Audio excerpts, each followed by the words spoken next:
Welcome back to Heroes and Patriots. It is April 1st, 2021, and we are coming to you live from the studios of KMUD Community Radio. I'm Mary Massey along with John Sakowicz, and we are ready to begin our second segment. Max Moran is a research assistant at the Revolving Door Project at the Center for Economic and Policy Research. He is a research assistant at that project, and he was previously a communications intern at Americans for Financial Reform. He has interned for several journalism and international advocacy organizations. His prior work has included research, writing, and advocacy around financialization, systemic risk, all up your alley, John, international criminal law, and the role of money in politics, which has really gone haywire these days. Max, if you are with us, thank you for joining us. Thanks for having me on. Pleasure to be here. Wonderful. Let's start with, remind our listeners. I know we've had folks on from the Revolving Door Project and CEPR. Could you remind our listeners what those organizations are and do? Yeah, and no better time than now with a $1.9 trillion so-called COVID relief bill and now a $2 trillion infrastructure bill. The relationship, the revolving door between Wall Street and Washington has never loomed larger. Huge. Take it away, my friend. Yeah, most certainly. There is no shortage of revolving door stories going on at the moment. As you alluded to, we're a project of CEPR, the Center for Economic and Policy Research, which is a progressive think tank in D.C. Revolving Door specifically focuses on watchdog work about the federal executive branch. We basically try to keep track of the appointees that are spread across these 4,000-plus positions that the president appoints in any given executive branch, try to demystify what some of those powers are across the bureaucracy and how they are being wielded, and then most especially try to point out how very often these positions are captured by corporate interests who have a direct stake in the decisions that those appointees make. So you have people who used to be regulated by a given institution now becoming its regulators and so on. So we've been keeping very close track of the folks that President Biden has been appointing to various positions, and keeping close track as well of how Congress is and is not performing its oversight function therein. So that's a little bit about what we do.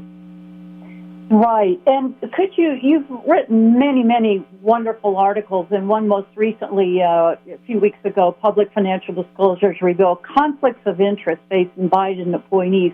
Could you reflect briefly on some of the appointees that he is putting forth, and who's in and who's out, in your opinion? Yeah, that's a plenty broad question, but I'll try to answer it the best that I can. So, of course, a lot of the critique of the revolving door, especially in progressive circles, really kicked off after the transition into the Obama administration. And, a lot of folks were very excited in 2008 about a president who was promising hope and change and so forth. And they were quite disappointed to see him pick Rahm Emanuel as his chief of staff and Tim Geithner as his Treasury Secretary, someone directly from Wall Street, and Larry Summers as his top economic advisor. And there was a sense that rather than trying to address this, especially at the time, historic Great Recession that was about to happen, or that was happening at the time, rather than enacting that sort of hope and change, that this new president was instead going to be more of the same, and was and did go on to mostly enact policies that were friendly toward Wall Street and toward corporate America and so forth. And so you have an emerging critique of the revolving door, and really just pointing out that the people a president surrounds himself with inevitably impacts the policy that president makes. So flash forward 10 years, and now we have President Biden coming in, a president who directly promised early into his campaign that nothing was going to fundamentally change for the wealthy donors who he's been appointing. What we've been pleased to see is that he is doing better than anticipated, though certainly is maybe not in the position that's the world perhaps needs him to be on many different issues.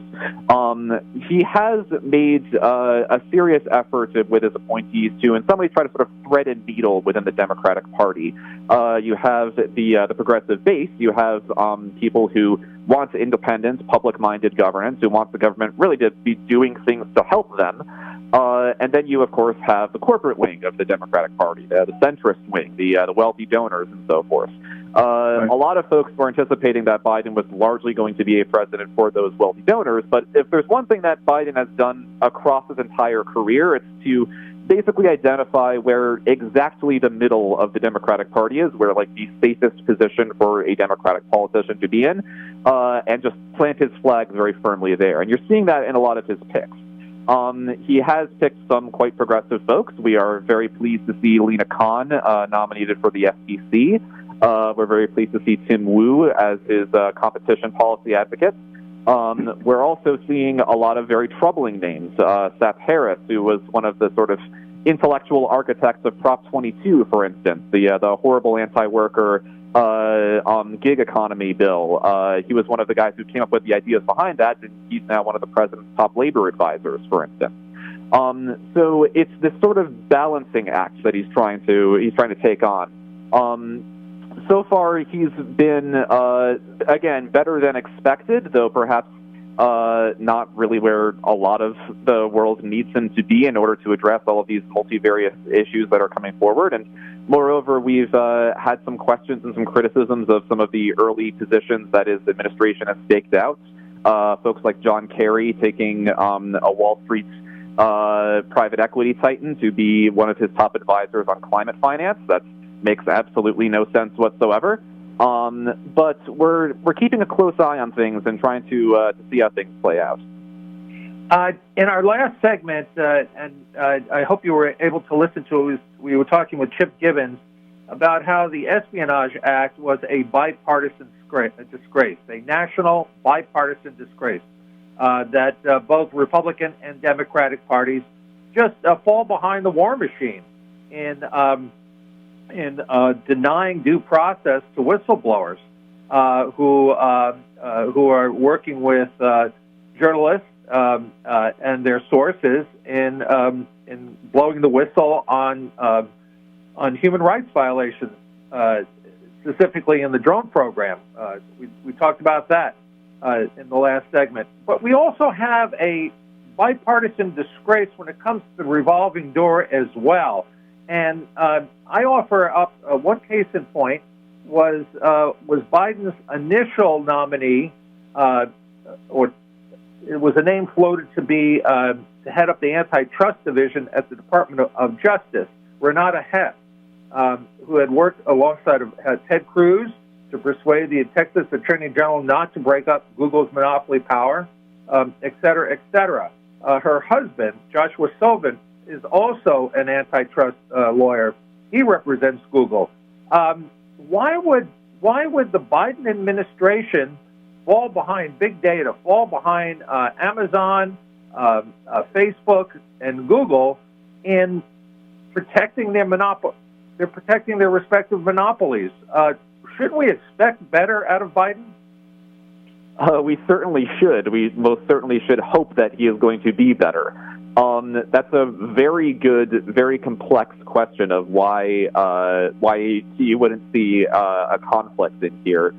Again, a lot of it gets back to what has been just de rigueur within the Democratic Party for the last several decades, which has been to largely assume that corporations can do no wrong, that big and powerful corporations, certainly things like Google and Amazon, Silicon Valley in the early days was a major moneymaker for the Democratic Party, largely to assume that these corporations got to be so powerful and have so much influence over our lives because in some fundamental way they must be good, they must be efficient, they must be, meeting consumer demands and so on. Now, you have an emerging, essentially a movement to sort of point out the obvious, I would say, which is that no, these corporations did not actually become so powerful because they are in some fundamental way good. It's because they abused our data. They abused their workers. It's because they squashed anything that ever tried to challenge them. The fact that he was considering Renata Hess, and she's still certainly in the running. I think that she's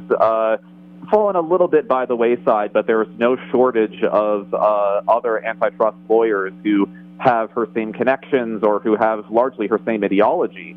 I think that really speaks to, within antitrust specifically, a way that field of law is sort of calcified, has sort of been thrust by the wayside in order to try to make things as technical as possible. You had this thing called the Consumer Welfare Standard, which effectively limited the ways in which antitrust could ever be applied if a corporation, as long as just kept its prices down. And you have sort of this stepping away from an understanding of antitrust as it was initially conceived, which was as a check on power, which was as an assertion that we don't want to live in a society that is dominated by private institutions. We want to live in a democracy. We want to live in a society in which the people have a say and get to control their own lives, and this is one check, one means by which to achieve that. I think that outside of just the narrow question of antitrust and the consumer welfare standard and stuff like that, that's sort of this emerging ideology that happened in the 80s, the neoliberal ideology. That's a portion of it, most certainly. And we're living through right now a period in which both people are questioning those assumptions, and people are really organizing in a very serious way to demand something different. And Biden, folks who are organized, progressives who are organizing against neoliberalism, now have enough political power that Biden has to pay attention to them. I don't know that Biden necessarily is as ideologically committed as like a Barack Obama or most certainly a Bill Clinton was to the neoliberal worldview. Biden is really sort of a bellwether. He goes which way the wind is blowing. And so he can see that the wind is blowing against this market-oriented worldview. And so while he's not ready to throw his hat entirely in the say the Bernie Sanders or Elizabeth Warren wings of the party, he most certainly has to pay attention to their perspectives now and try to accommodate them. And that's a very different, much more powerful position for progressives to be in. Right. It's 43 minutes past the hour. This is Heroes and Patriots, and we are speaking with Max Moran. If you'd like to ask a question about this topic, 707-923-3911 to ask your question. John? Yeah, Max. I'm going to make a statement. I'm going to ask whether you agree and then to explain yourself. One, I believe that our economy is rigged. Two, I believe that and don't call me crazy. Two, I believe that deep and very obscure rules, not laws, but rules, govern our rigged economy. And three, I believe that unknown people in the executive branch play a significant role in determining these fundamental rules. A, rigged economy. B, obscure rules. And C, people you've never heard of develop these rules. Or D, none of the above. A, B, and C, yes, and yes. Paranoid self or what? Go ahead, please. Am I being my usual paranoid self or what? You are not paranoid whatsoever. That's, I think, basically a factual statement about the way that the American economy functions. That's what the Revolving Door Project exists to expose and explain to people. Yes, our economy is rigged. Our economy is set up in such a way that workers and average people have to contribute and work and strain enormous amounts so that a handful of billionaires up at the top can reap all of the wealth out of that. That is a planned and a specifically written out set of circumstances, largely done through regulation, largely done through taking existing laws, things which are passed by Congress, and interpreting them and executing them through the executive branch. Progressives and most certainly the mainstream media have spent a lot of time focused on the legislature and on happenings in and out of bills that are being considered or aren't being considered and so on. And that's all quite important.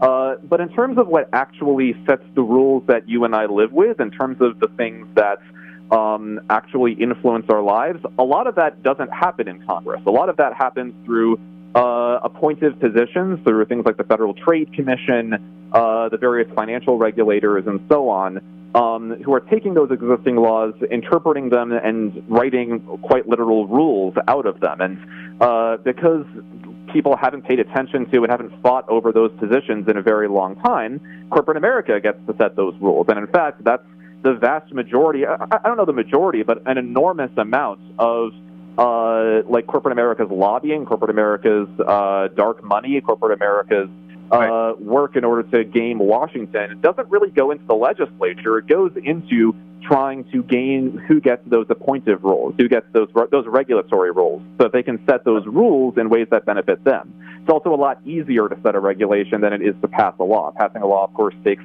going through the House and the Senate, and then back to the House and back to the Senate. A regulator basically just writes a bunch of rules, and then it happens.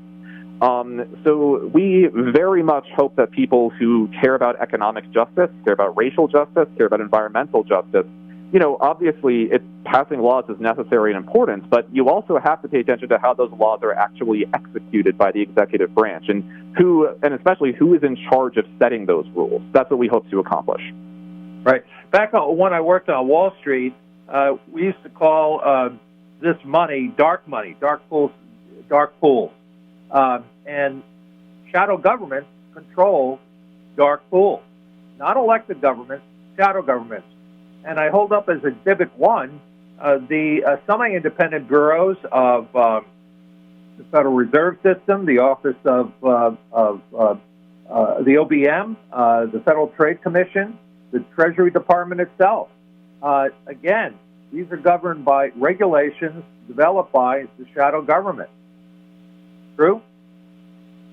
Yeah, I mean, these are positions, these are appointed roles. You mentioned the Federal Reserve, you mentioned like the comptroller of the currency within the Treasury Department and so on. Most people, for one thing, just have never heard of a lot of these positions, and for another, none of these are elected roles. These are all roles which the president just names someone to fill, and in the U.S. government, we have 4,000 of these roles, and obviously no one can keep track of all that, but these people wield extraordinary amounts of power. Again, these people, and so, we need first and foremost just greater transparency and a greater knowledge and understanding of these things. But also, in the longer term, I think it's past time for us to stop trying to have people name and nominate so many of these individual roles, which basically creates lots of incentives for corporate America to try to put forward its people and to be able to install its people very easily in these positions, and instead start trusting a dedicated civil service, start trusting dedicated people who have shown that they want to care about the public interest and make life better for ordinary people, and put them in charge of interpreting these rules. How do some of these institutions like the Federal Reserve System and the Treasury Department defend, for instance, the supremacy of the dollar as the world's reserve currency? And in particular, I'm wondering how cryptocurrencies play into this. Cryptocurrencies represent the most serious challenge to the supremacy of the dollar. Do you have any thoughts about that? Yeah, that's a great question. Two great questions. So as far as defending the supremacy of the dollar and the role that plays in America's dominance of the entire world, a lot of these people see their role in this very sort of realist foreign policy framework, and this role of our job is to defend and advance American interests, America sort of viewed in this totality sort of way, not as a collection of individual people who all have their own challenges and who have their own views and so on.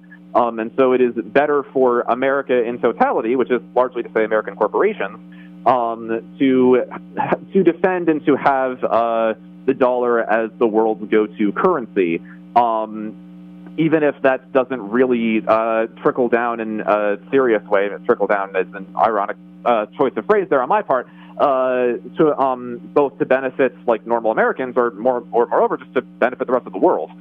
These aren't people who see their role as effectively, or rather, these are people who think that it is good and will be better for the world for America to maintain a dominant position therein. Go ahead, please. No, I was just going to say we have about 7 minutes, and we do have a caller standing by, but complete your thought, and then we'll pick up that call. Very important thinking right now. Just finish your thought.